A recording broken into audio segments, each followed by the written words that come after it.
Olha só, eu vou, antes de responder, corrigir o que você falou, porque primeiro que você chamou que você vê as caixas da Wine pela rua. A Wine não tem caixa.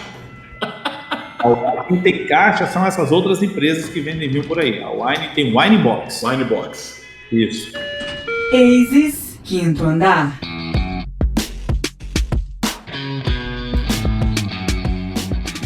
Pessoal, nesse programa eu converso com Rogério Salume, ou Rogério da Wine. Esse cara, ele é uma referência para mim dentro do ecossistema capixaba. É uma honra para mim conseguir bater esse papo com ele e fazer algumas perguntas que eu sempre tive curiosidade.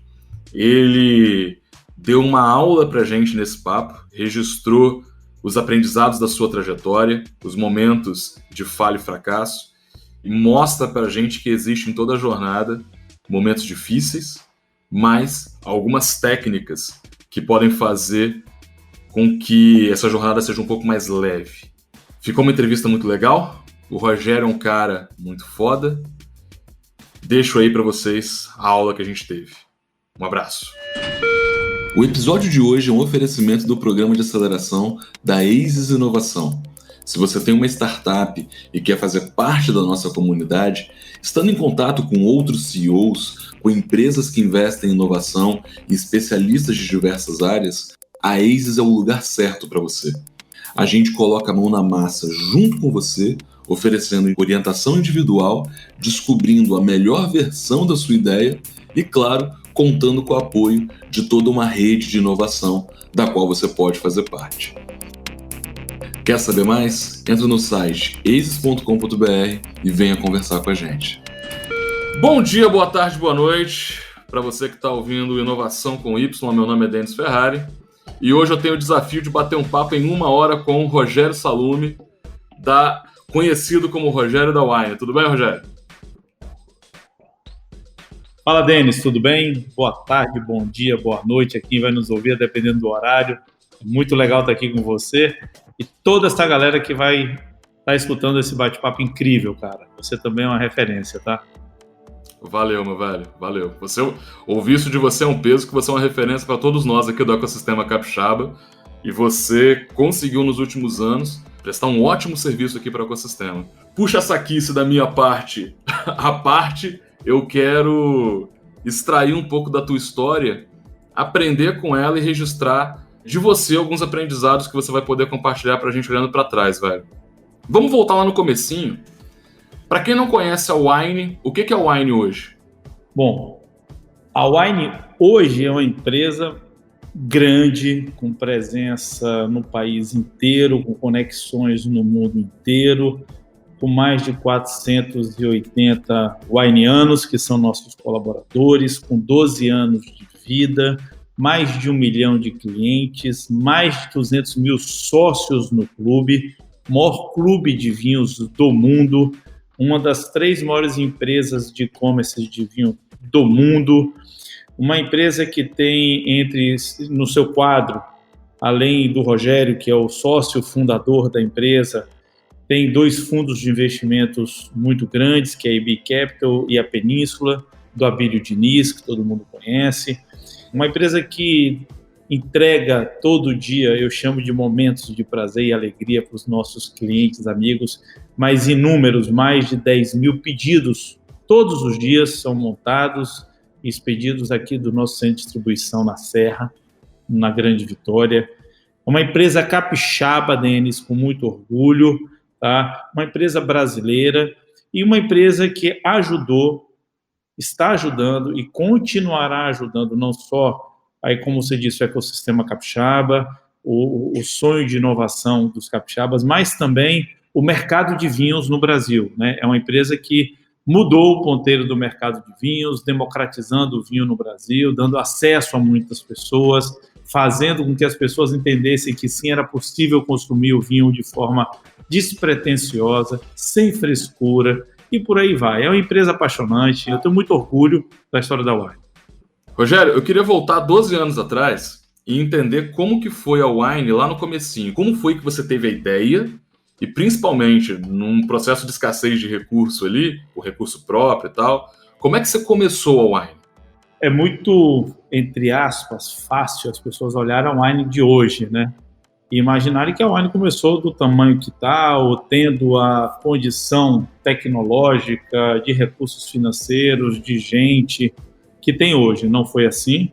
A Wine começou como qualquer startup, sem muita grana, precisando fazer todos os seus projetos, todos os seus planos de forma ali muito controlada, testando, crescendo passo a passo. E aí, Denis, é importante falar que foi a continuidade de um trabalho que já vinha sendo feito há 4 anos atrás, porque a Wine nasceu em 2008. Poucas pessoas sabem que a Wine ela vem depois de uma empresa chamada Estação do Vinho.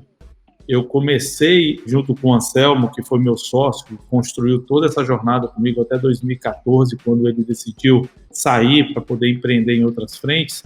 A gente começou essa história em 2004, tá, com a Estação do Vinho, e aí sim, esse foi o primeiro e-commerce de vinhos pure player do Brasil, na época do fax.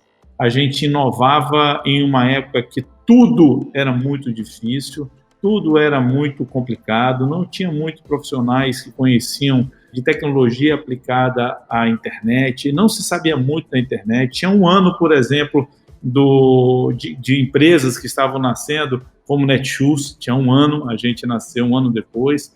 Esse aprendizado dos primeiros 4 anos foram realmente muito intensos e importantes para que em 2008, quando nós decidimos sair da Estação do Vinho, a gente vendeu a participação na Estação do Vinho em 2008 e abrimos a Wine. A Wine já nasceu com um certo conjunto de conhecimentos adquiridos lá na trajetória de 4 anos da Estação do Vinho, mas nem por isso deixou de ser uma startup. A gente já conhecia um pouco mais do mercado, a gente já teve uma facilidade melhor na atração de investidores, que no começo foi um pouco mais difícil, porque a gente criou um nome, criou uma história de sucesso em 4 anos com a Estação do Vinho. E aí os desafios desta startup, como ela já nascia com algo que a gente já conhecia um pouco, e a gente sabia da dimensão do mercado, da possibilidade que esse mercado estava nos apresentando, então as dificuldades foram como colocar energia, recurso, atrair gente para poder acelerar um projeto que já vinha dando certo, mas que a gente queria colocar ele num outro patamar, que era tudo muito diferente. A Estação do Vinho tinha uma lógica de tecnologia, a Estação do Vinho tinha uma lógica de investimento, a Wine já vinha com outra lógica, com outro conceito, que a gente sabia que precisava ser muito mais consistente, muito mais forte, com investimentos mais pesados em tecnologia, e a gente precisava aprender e navegar, vamos dizer assim, num campo que a gente desconhecia. E aí, cara, foi aquela perrengue normal de capinar de dia para poder cozinhar o capim de noite, alimentar o outro dia, vamos para frente de novo, que tudo vai dar certo. Na Estação do Vinho, era internet ou era só telefone, como você estava falando? Foi o primeiro e-commerce pure player de vinho do Brasil, era 100% internet. Eu vi em alguma palestra você falando, lá do comecinho, que você ficava com o telefone no final de semana, o Anselmo ficava com o telefone no outro final de semana. Como é que era isso? Antes da Estação do Vinho, no MVP da Estação do Vinho, foi quando a gente tinha a Estação do Vinho como nome existia, mas era somente aqui em Vitória, era uma loja de vinhos que nós tínhamos, que a gente representava, comprava, vendia vinhos, e a gente fez lá um HTML, um site, e esse foi o nosso site por volta de 2003. A gente fez nosso primeiro site e tinha um botão lá que era eu quero, não era nem comprar, era eu quero. A pessoa clicava e aí aparecia como se fosse um boxzinho, um pop-up, onde você botava lá o nome, Denis e seu telefone. E enviava. A gente recebia nesse celular um torpedo com o seu nome e telefone. E aí eu retornava para você, falava, ei, Denis, tudo bem? Aqui o Rogério. Quando estava comigo, quando não estava com o Anselmo, ele retornava, que posso te atender e tal. Você falava, estou olhando aqui o vinho A, B ou C, e quanto é que está? Tanto, pô, você me entrega aqui, entrego. E aí a gente ia e entregava a qualquer hora do dia, 7 dias por semana, 24 horas. Foi que a gente começou a receber ligações de outros estados, porque estava lá na internet, as pessoas digitavam, e vinham, procuravam vinho, as buscas eram demoradas, até indexar uma página de busca deles era um tempo absurdo, mas existia. Então, as pessoas ligavam de Salvador, de Belo Horizonte, de Brasília, do Rio, de São Paulo, e a gente viu que tem acontecendo alguma coisa aí estranha. E aí nós fomos pesquisar se o nosso modelo existia em outros locais. E a gente deparou com um mar realmente azul, um oceano azul. Ninguém fazia o que a gente estava fazendo aqui. E aí veio aquela motivação, a ideia, a luz, a vontade e a energia de replicar esse modelo no Brasil todo, que aí em 2004 nasceu a Estação do Vinho, para poder fazer o que a gente fazia aqui no Brasil todo. Mas aí sim, já com a plataforma de atender, não podia ser mais por telefone. Quer dizer, vocês tinham um canal tradicional que funcionava, abriram mais um canal pela internet para testar, esse canal se tornou efetivo pra caramba, vocês descobriram o Oceano Azul e a partir daí tiveram que, nem é uma questão de repensar o projeto, é pensar um novo projeto que atendesse com qualidade. Exatamente. Projeto, repensar a dimensão desse novo projeto, que aí a gente estava falando de atender o Brasil todo. E aí a gente começou a pesquisar quanto é que custava uma plataforma. Eu lembro muito bem que a gente chegou e conversou e fechamos com a Vetex, na época que estava começando a desenvolver a plataforma, porque a Vetex nasceu com um software, né, com uma plataforma para a parte têxtil, por isso é Vetex, Tex de têxtil, entendeu? E aí eles estavam bem fazendo a plataforma da Saks, na época que era o grande sucesso da Vetex, prestava alguns serviços para Americanas e tal, e a gente foi um dos primeiros clientes lá do Mariano, do Geraldo, quando eles estavam na frente mesmo da operação, só começando também. E aí conseguimos contratar essa plataforma, conseguimos atrair investidores anjos, contratar a plataforma, e aí a gente começou a nossa história de e-commerce. Vocês conseguiram trabalhar com muitos talentos capixabas. Talvez vocês tenham tido um dos cases de aquisição aqui bem sucedidos, porque eu lembro de vocês terem contratado primeiramente uma empresa que tinha aqui chamada Giran, depois a Wine, se eu não me engano, fez uma aquisição dessa empresa. Isso. A gente foi o primeiro, acho que o primeiro cliente da Giran, né? Só que a nossa demanda era tão grande que a gente passou a fazer parte da Giran, a Giran passou a fazer parte do nosso negócio. A Giran foi crescendo sob a demanda que a gente tinha para eles. Era uma coisa natural, né, em algum momento, a Wine fazer uma aquisição daquela companhia, porque ela trabalhava praticamente 99,9% do que ela entregava era para a Wine, né? E ali toda a expertise, todo o know-how, a tecnologia desenvolvida por um time incrível liderado pelo Gevô e pelo Hakim. Foi a empresa que colocou a Wine em termos digital, e uma empresa 100% capixaba ali de Jardim da Penha, velho. Os caras arrebentaram, a gente era muito próximo, e como eu disse, de forma natural, nós fizemos uma oferta para pegar aquele time todo, e aquela empresa toda, e aquele conhecimento todo, e botar dentro da Wine. E isso aconteceu, foi a nossa primeira aquisição, muito importante, que nos deu condição de desenvolver ainda com mais velocidade, com mais garantia do know-how ficar dentro da companhia, os projetos da Wine. Massa. Além deles, o crescimento da Wine exigiu muito talento capixaba. E aí eu vou te falar como espectador, porque a gente não se conhecia naquela época, mas muito das agências digitais que se tinha aqui foi se enxugando o quadro, porque a galera tá vendo para a Wine lá na Serra, né? Vocês abriram o CD lá na Serra, começaram a crescer em quantidade de gente, a galera de marketing digital, né? Assim, vocês formaram muita gente, mas vocês pegaram muita gente boa do mercado também para sustentar esse crescimento. Nessa época, a Wine ainda é uma empresa de desejo das pessoas trabalharem, né? A gente atraiu muitos talentos mesmo, das agências, de outras empresas, porque era, e ainda continua sendo, um desejo das pessoas estarem dentro da Wine, por tudo isso que a gente falou, do tamanho da companhia, do que é que ela fez, do que é que ela faz. E, obviamente, também a gente criou muito talento e colocou no mercado. Então, muitas empresas nasceram a partir desses ex-wineanos, e isso é legal, isso é natural, e faz parte, né? Isso é assim. Só que aí eu queria extrair de você alguns aprendizados, que é o seguinte: muita gente que vem para Aces, que vem conversar com a gente, pensa assim, né? Pô, se o projeto der errado, o que acontece? Mas dar certo é tão treta quanto dar errado, né? Às vezes até mais, porque a responsabilidade só aumenta, né? E você passou por essas dores de crescimento.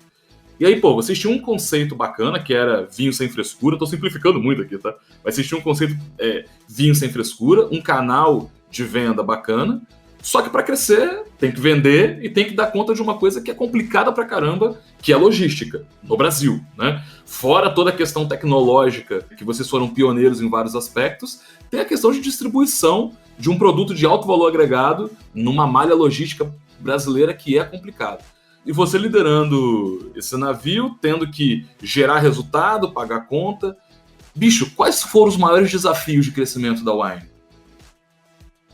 Olha, você tocou em pontos importantes, né? Vamos lá, a gente passou por vários perrengues, a gente teve vários aprendizados, continuamos passando e tendo, porque o dia que isso parar de acontecer, a empresa morreu, fechou, deixou de inovar, mas grandes desafios foram apresentados para a Wine.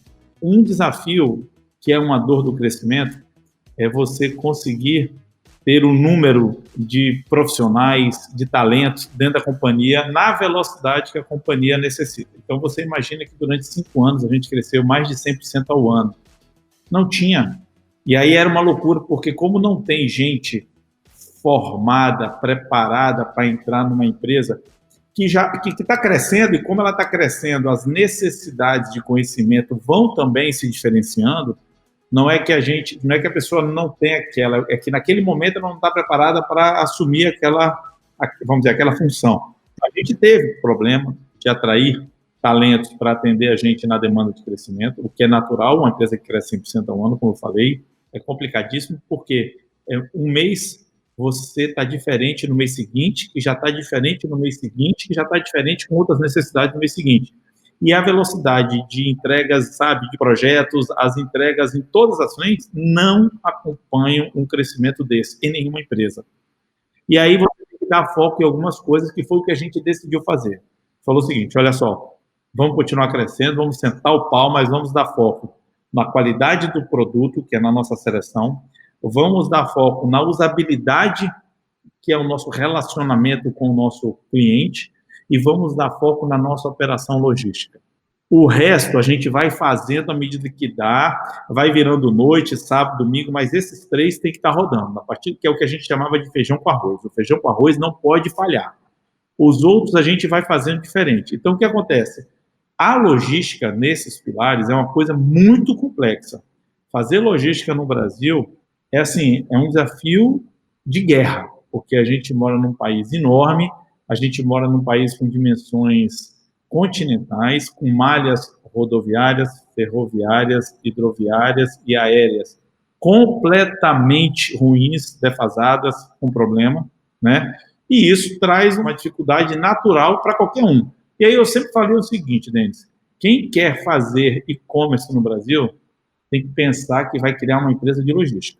Você tem que distribuir e entregar o seu produto, com os parceiros, com tudo isso, mas tem que entregar os produtos. E logística é uma coisa muito difícil de fazer, porque entregar um produto em Manaus, entregar um produto lá no Acre, entregar um produto em São Paulo, entregar um produto aqui num bairro na Grande Vitória, cada uma região dessa é um modal, cada região dessa tem uma expertise, tem um cenário diferente. Particularidades, né?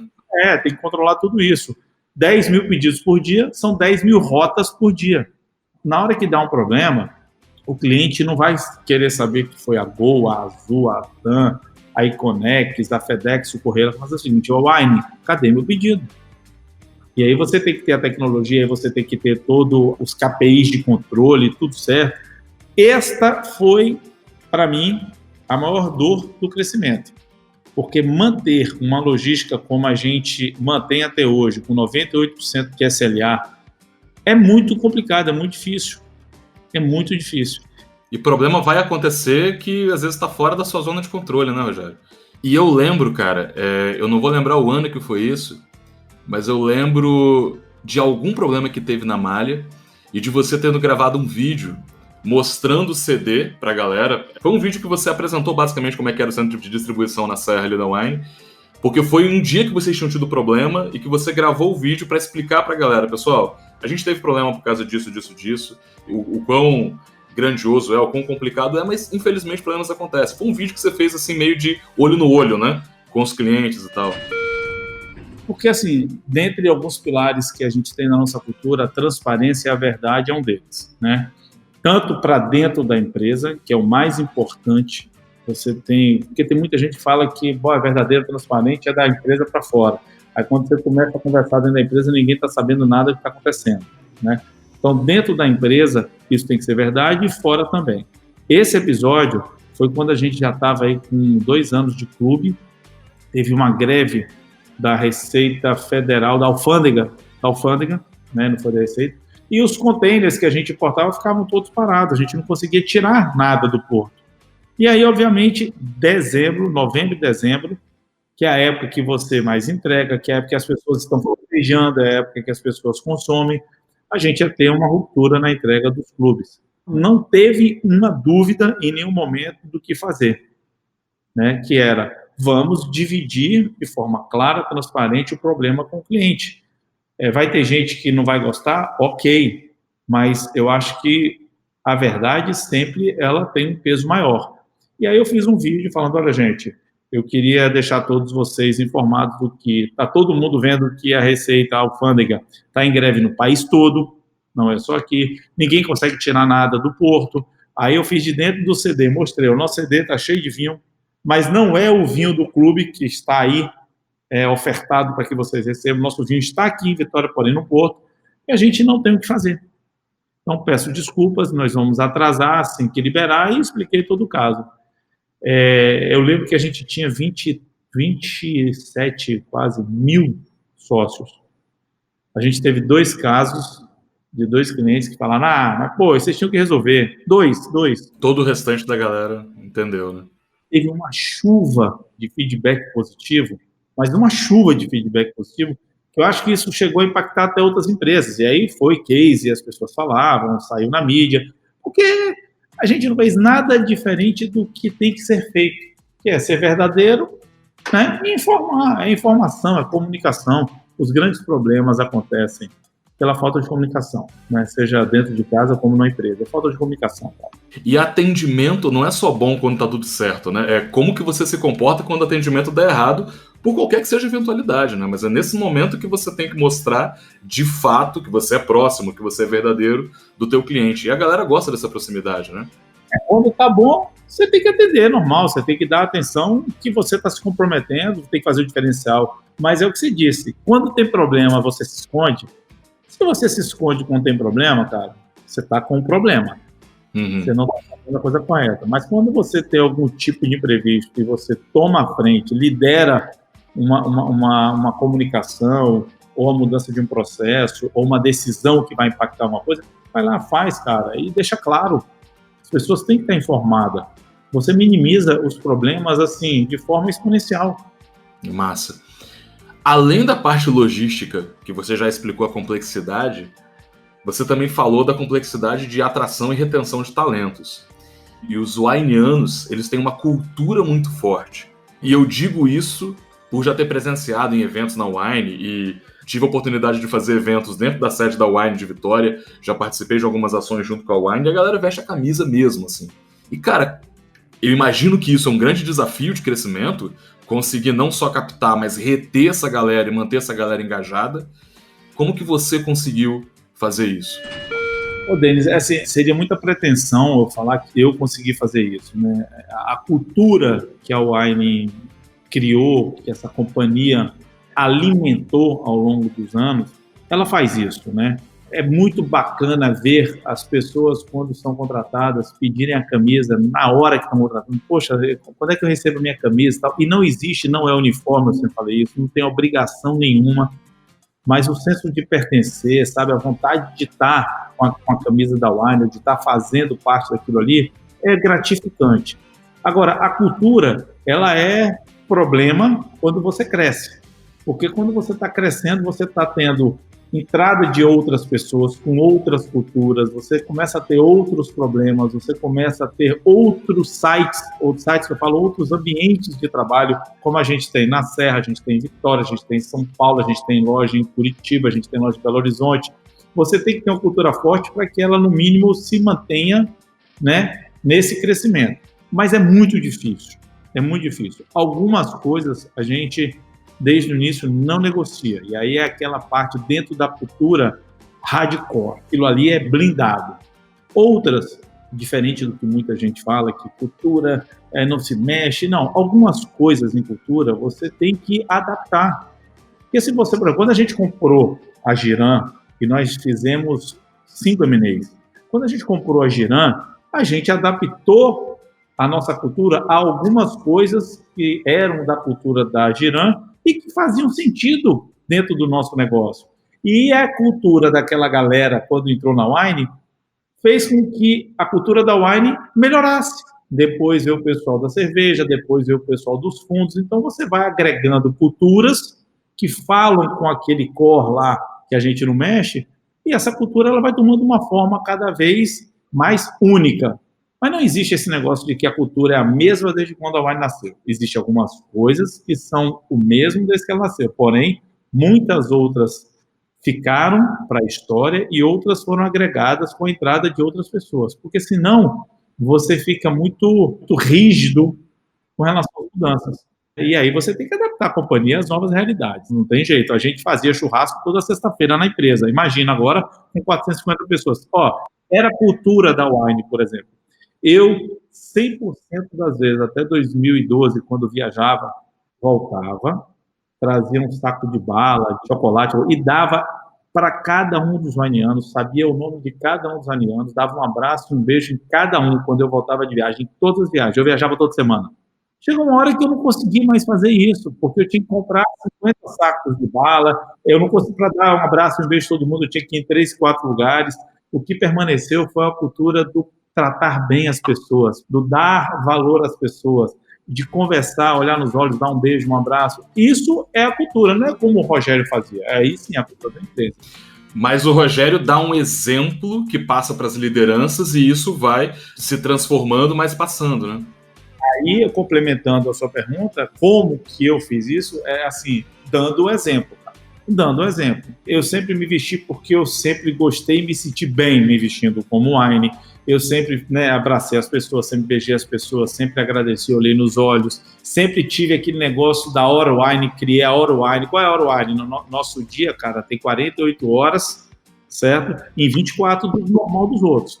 Era muita coisa que foi dada como exemplo, né? Então, isso pega, porque as pessoas ficam ali olhando, poxa, mas se as pessoas que criaram o negócio, que estão na frente, estão trabalhando, estão fazendo, por que eu não vou fazer? Aí é verdadeiro, é legítimo, é legítimo.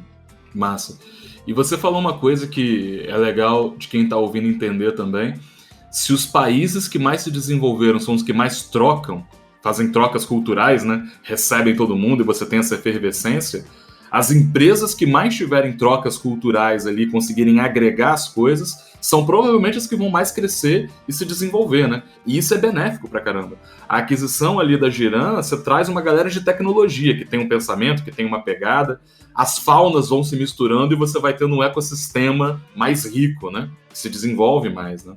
Isso é verdadeiro para tudo, desde países como empresa. A miscigenação interna, os novos modelos, as novas tendências, o pensar diferente, as pessoas com histórias de vidas diferentes, religiões, credo, raça, cor, que tudo isso que hoje em dia tem aí, tem que estar trabalhando junto, porque isso reflete a sociedade, isso reflete o mercado.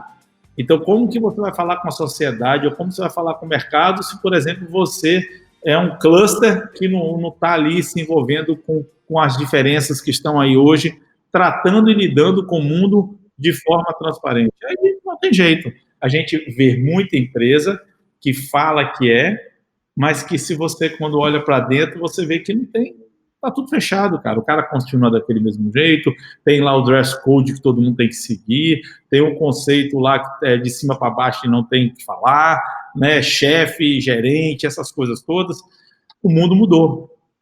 Todo mundo quer ser igual a essas empresas grandes que estão tendo sucesso, mas não querem mudar ou não querem perder o seu status ali de governança antiquado que tinham antes.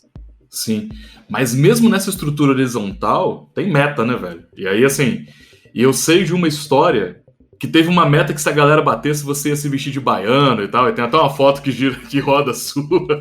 Como é que foi isso? As pessoas confundem a liberdade, o ambiente inovador, descontraído, não ter dress code, o poder se expressar da forma que quiser, com um parque de diversões. Não é uma empresa, tem os seus objetivos, tem meta, tem agenda, sabe? Tem um propósito muito claro, tem para onde quer chegar, tem investidor, tem que pagar salário, imposto, tem tudo isso. Agora, dá para fazer tudo isso de forma diferente. Eu sempre falei isso nas reuniões da Wine, falei, olha só, muito bacana e tal, mas não esquece que daqui a pouco a gente tem que bater nossa meta, a gente tem que entregar isso, tem que fazer aquilo, tem que investir nisso aqui, e não tem jeito. Agora, vamos fazer diferente. Pode vir de chinelo e bermuda, cara. Não tô nem aí que você tá vindo de chinelo e bermuda. Tá feliz? Né? Você tá se sentindo bem nesse ambiente? Então vamos trabalhar, cara. Agora você tem que entregar aquilo que a gente está acordando. Mas tem que ter meta. Agora, minha foto de Baiana foi isso mesmo. Foi um desafio que eu fiz ao time. A gente estava aí próximo de fechar o mês e um pouco longe de bater a meta. Falei, cara, olha só, se vocês baterem a meta, eu vou vir de Baiana. Foram assim, faltavam 4 dias, com 2 a galera bateu a meta de sacanagem. Aí nada como o poder da zoeira, né? Vamos zoar Rogério, né? Aí eu vim de Baiana, passei o dia, mas eu também zoei a galera deles. Aí eu levei uma baiana para fazer acarajé lá na empresa, paguei para todo mundo comer acarajé, a galera se acabou no acarajé, eu sei que era uma quinta, na sexta-feira deu uma baixa de quase 50%, porque a galera ficou de caganeira. Ninguém não imagina, o cara com 3 acarajés, o cara nunca tinha comido, um dendê, aquela coisa, deu merda, mas valeu a pena. Cara, tem uma outra coisa aí, e eu acho que vocês construíram. Eu me amarro na marca da Wine, porque primeiro que esse nome Wine é fantástico, né? Pro seu segmento não tem marca, não tem palavra que explica, que vende melhor o que vocês fazem. É simples e tal.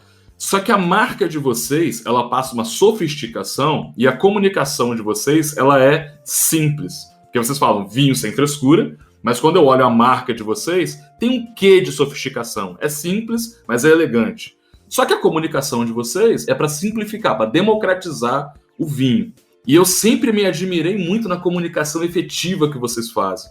Tanto que, o Clube Wine, eu moro na Quebrada até hoje, e tem caixa do Clube Wine nas lixeiras na rua aqui. Então, tipo assim, você democratizou o vinho o suficiente para ele chegar no Bonfim, no bairro Na Penha, na área periférica da cidade. Você vê os caminhões da Wine na Praia do Canto às vezes, mas a caixinha da Wine também tá chegando onde deveria chegar. Cara, comunicação é um desafio foda. Como que você vende um trem sofisticado, simplifica e abre um novo mercado? A sacada para mim é genial, mas eu queria entender como é que vocês construíram isso. Olha só, eu vou, antes de responder, corrigir o que você falou, porque primeiro que você chamou que você vê as caixas da Wine pela rua. A Wine não tem caixa. A Wine quem tem caixa são essas outras empresas que vendem vinho por aí. A Wine tem Wine Box. Wine Box. Isso. A Wine Box é uma embalagem que tem alma, que tem espírito, é uma embalagem que leva uma energia, que leva uma alegria para todos os seus clientes, em qualquer canto do Brasil. Então, é o Wine Box, uma patente, é um produto e é um ser vivo. Eu sempre falo isso, porque ali ela carrega tudo que a gente quer de vibrações boas para o nosso cliente.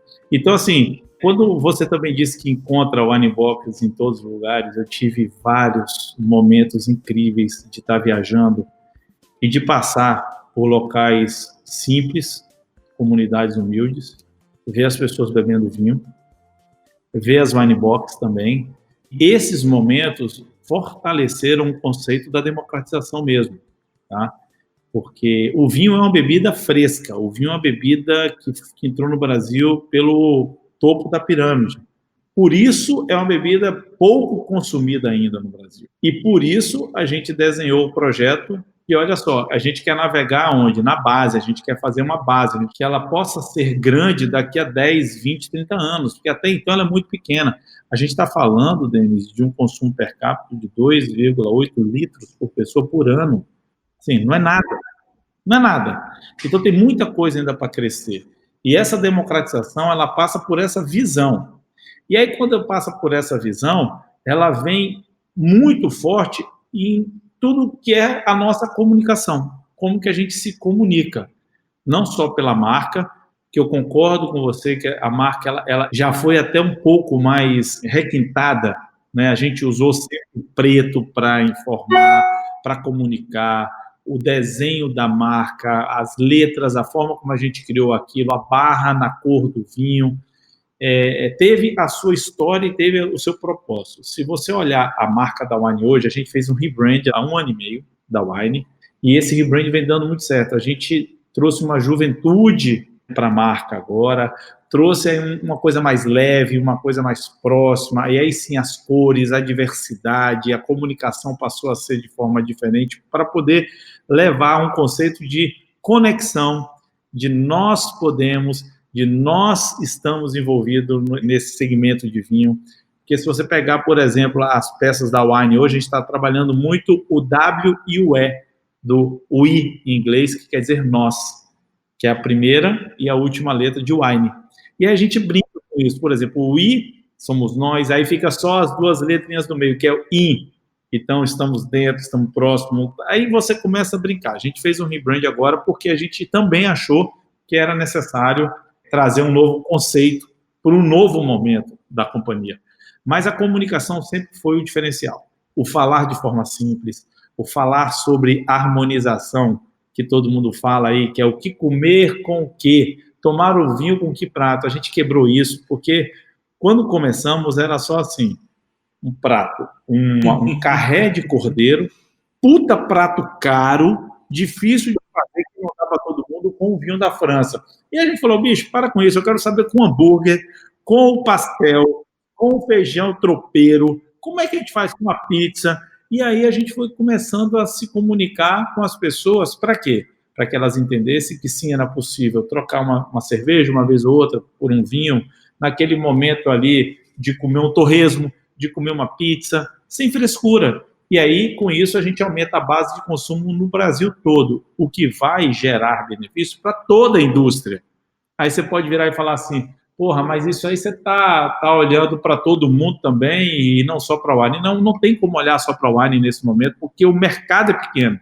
O mercado é muito restrito. Na hora que for 10 litros per capita por ano, que é mais ou menos o consumo dos Estados Unidos, aí sim. Aí eu não vou olhar mais para ninguém não, cara. Aí eu vou tentar seguir linha reta, continuar liderando o mercado que é grande. Mas o mercado é pequeno, fica brigando de rouba-monte, né? Eu pego um pouquinho seu, você pega um pouquinho seu, e fica ali roubando um monte um do outro. Que a gente precisa fazer com que esse mercado cresça. Mas a comunicação, Denis, ela é essencial quando você quer passar um conceito, quando você quer realmente chegar de forma efetiva para as pessoas. Cara, 12 anos se passaram, você recentemente fez uma migração, uma transição, e aí você me corrige se eu estiver errado, né? Mas você saiu da diretoria e foi para o conselho, certo? Da Wine? Na realidade, eu sempre estive no conselho. Eu sou sócio da empresa, então o conselho, desde que a Wine tem conselho, eu tenho a minha cadeira no conselho como acionista, fundador, e tinha a cadeira como principal executivo, CEO da empresa, que fui durante 10 anos e meio. E aí, quando chegou em meio do ano de 2018, eu já vinha sentindo essa necessidade de ter um novo ciclo, não só na minha vida, como na companhia. Eu fui 4 anos CEO da Estação do Vinho e, vamos lá, 11 anos CEO da Wine. São 15 anos liderando 2 empresas, mas uma indústria. Uma mudança no consumo do Brasil e tudo isso que a gente veio falando até agora.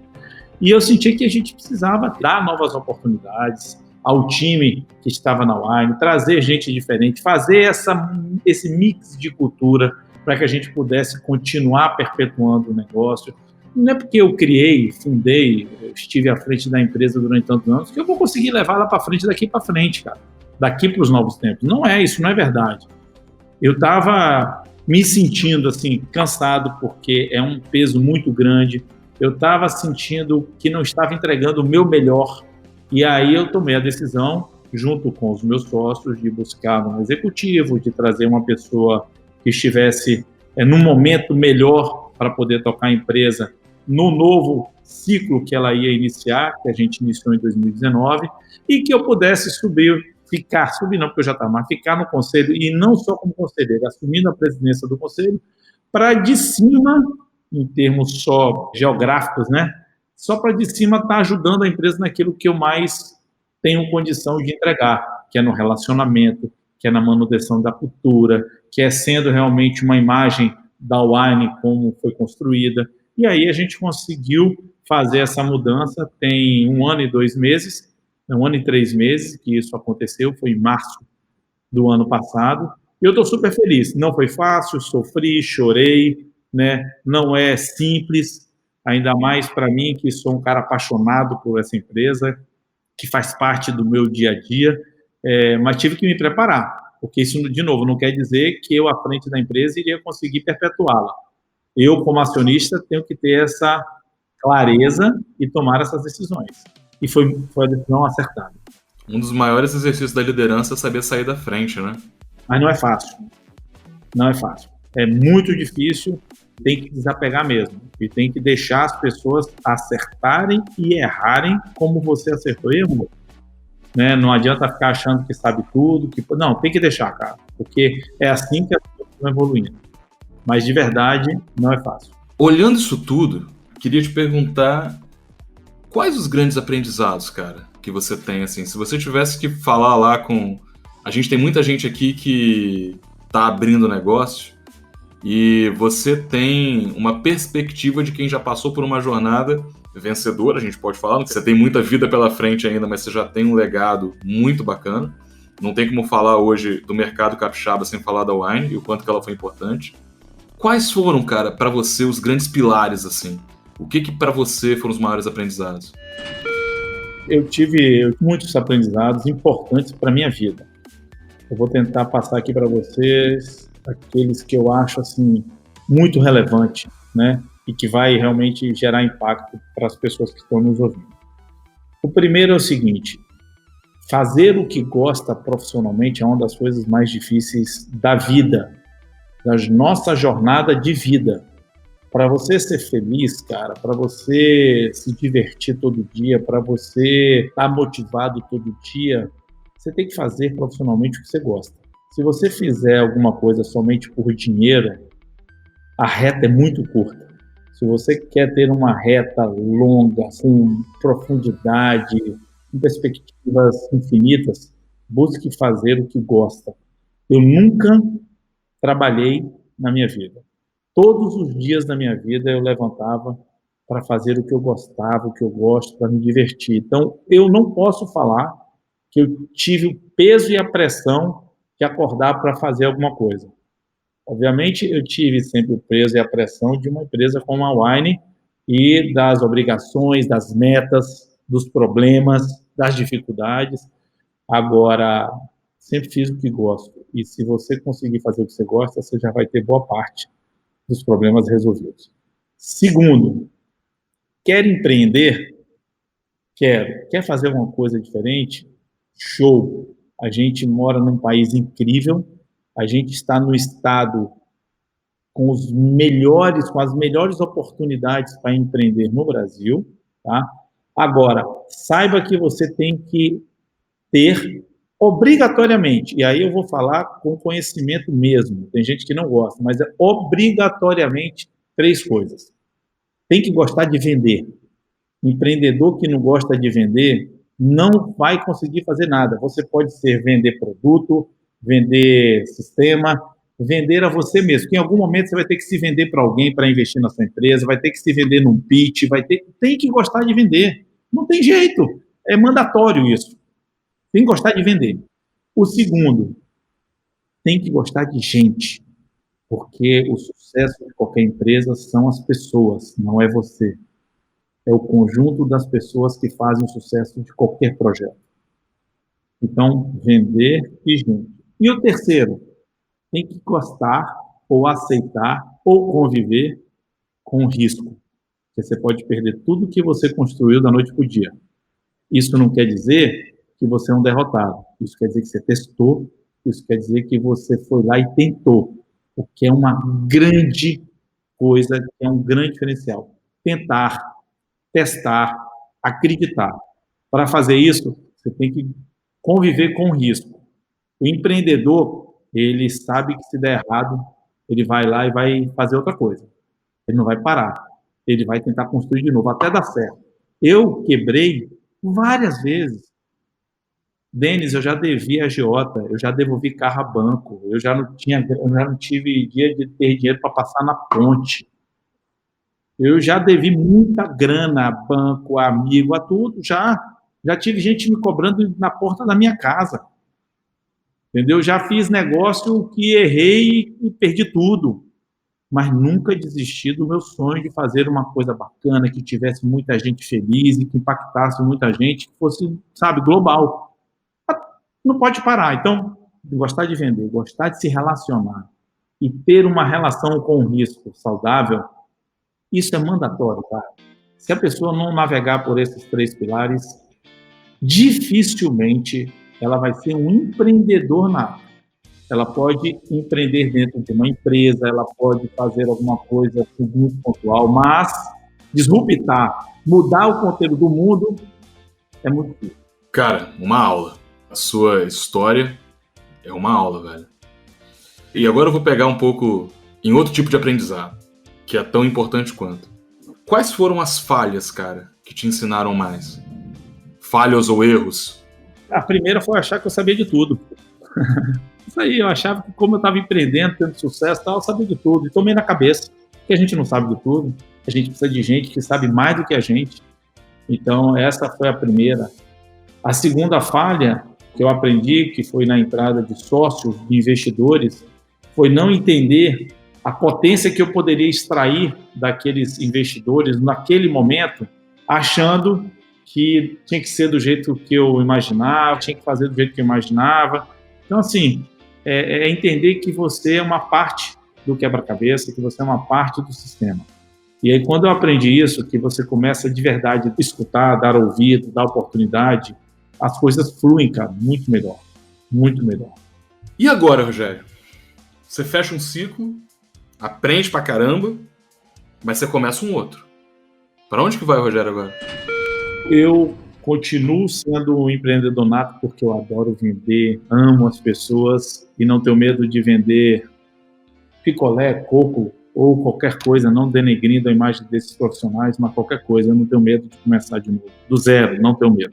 Não tenho medo. Eu acredito muito em mim, cara. Eu acho que você tem que acreditar em você. Eu acredito muito em mim. Assim, que eu vou fazer alguma coisa para, no mínimo, sobreviver. Eu vou continuar empreendendo. Eu estou investindo em 7 startups aqui no estado e fora do estado.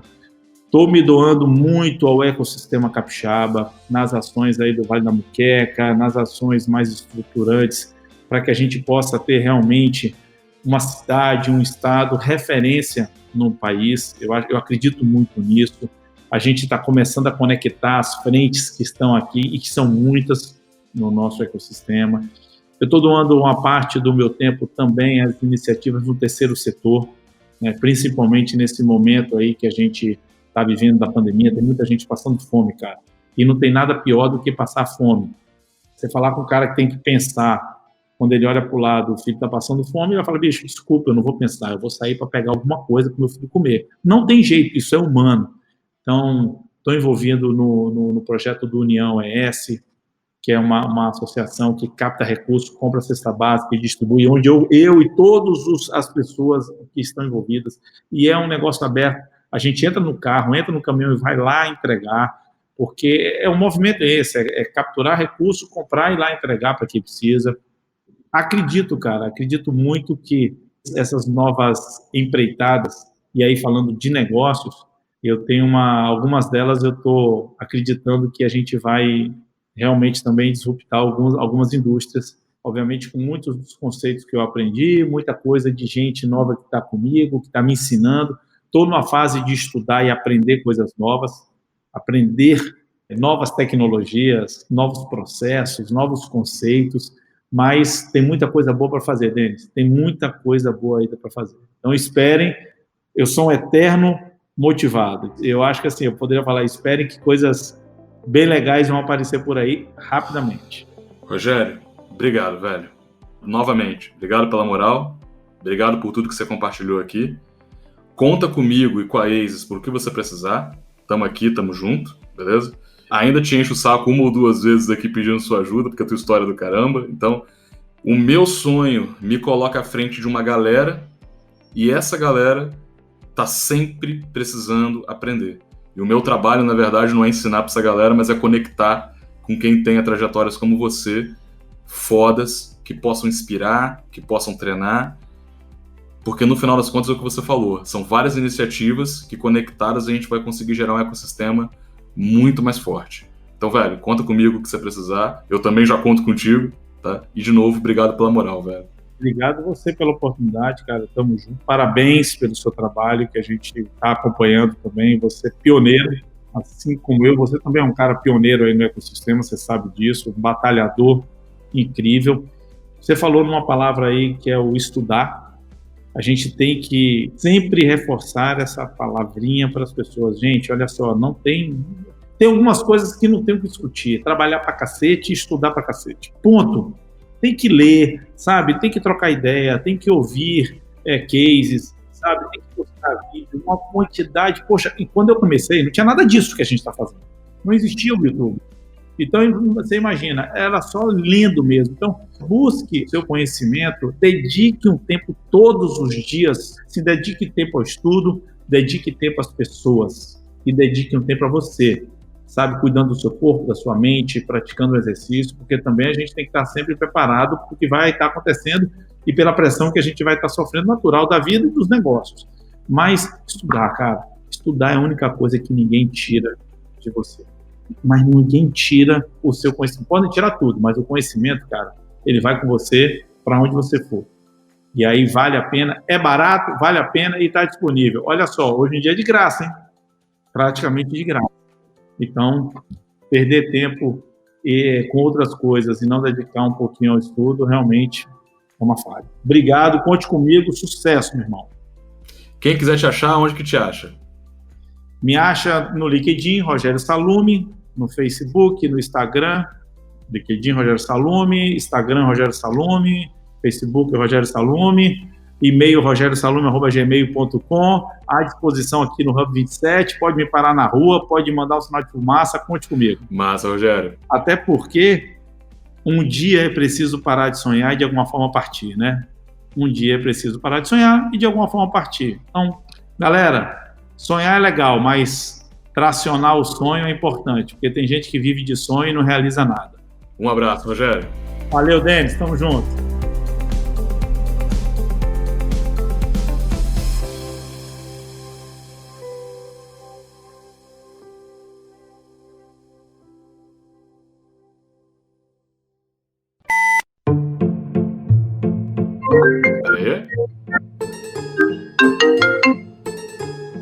Rapidinho, deixa eu refazer a pergunta, porque eu acho que entrou no áudio, Rogério.